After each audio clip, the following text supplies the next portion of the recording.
भिखारन चुड़ैल। एक बार की बात है, सड़क किनारे एक भिखारन कंबल ओढ़कर बैठी होती है। तभी वहां पर एक पुष्पा नाम की औरत आती है और वो औरत उस भिखारन को एक कंबल देते हुए कहती है, ये लो अम्मा, कंबल और कुछ खाने की चीज है। बहुत भूख लगी होगी ना आपको? हाँ, मैं बहुत दिनों से भूखी हूँ और मेरी भूख ये घास फूस खाकर नहीं मिटेगी। मुझे मांस चाहिए, मांस। अरे अम्मा, कैसी बात कर रही हैं आप? मांस खाना बुरी बात है। आप ताजे ताजे फल खाइए, इससे आपको ताकत मिलेगी। तुझे कहा ना कि मुझे मांस चाहिए। ये घास फूस तू ही खा। आपको नहीं खाना तो मत खाओ, लेकिन मैं आपको मांस नहीं दे सकती खाने के लिए, और मैं यहाँ से जा रही हूँ। आपको जो ठीक लगे वो करो। तुझे इसकी बहुत महंगी कीमत चुकानी पड़ेगी। तूने मुझे मना किया है। मुझसे बहुत बड़ी गलती हो गई कि मैं तुम्हारे पास आई तुम्हारी मदद करने के लिए। तुम शायद इस लायक ही नहीं हो। जो तुम्हें ठीक लगता है वो करो। पुष्पा को उस भिखारन की इस बात से बहुत गुस्सा आता है और वो गुस्से से वो कंबल और फल वहां पर रख कर चली जाती है। ऐसे ही कुछ दिन बीत जाते हैं। ऐसे ही एक दिन पुष्पा रात को अपने पति अर्जुन के साथ सो रही होती है। तभी उसको एक डरावना सपना आता है और वो उठकर बैठ जाती है। तभी अर्जुन पुष्पा से कहता है, क्या हुआ पुष्पा, तुम ठीक हो ना?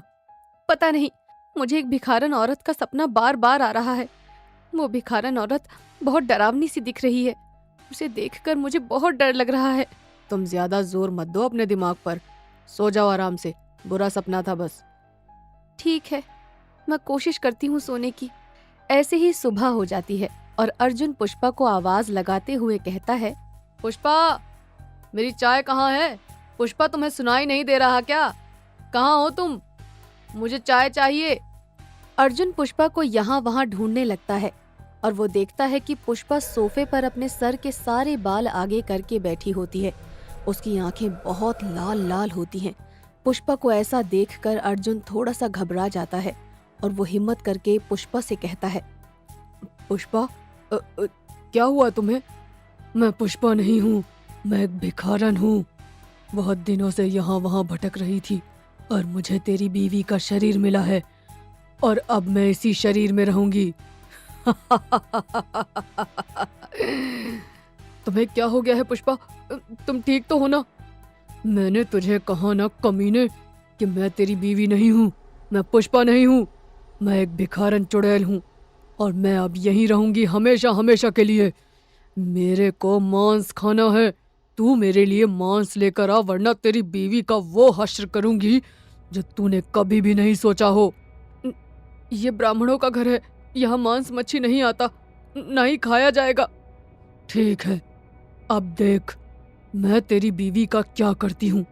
इतना बोलकर पुष्पा कमरे में उड़ने लगती है। ये सब देखकर अर्जुन डर जाता है और अर्जुन कहता है, तुम चिंता मत करो, मैं अभी मांस लेकर आता हूँ। बस मेरी बीवी को कुछ मत करना। अर्जुन घर से बाहर चला जाता है और वो आस पड़ोस के लोगों को अपनी बीवी के बारे में बताता है। आस पड़ोस के लोग उसे एक बाबा के बारे में बताते हैं। अर्जुन पड़ोसियों के कुछ आदमियों के साथ उस बाबा को लेकर अपने घर आता है।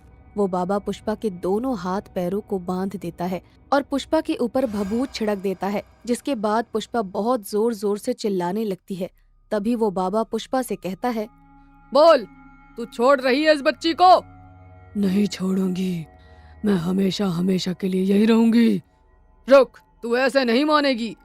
बाबा पुष्पा के ऊपर भभूत छिड़कते हैं और माता रानी के लॉकेट पुष्पा के गले में डालते हैं, जिसके बाद वो भिखारन चुड़ैल तड़पने लगती है। बाबा अधिकारी चुड़ैल की आत्मा को एक बोतल में बंद करते हैं और अपने साथ हमेशा हमेशा के लिए ले जाते हैं।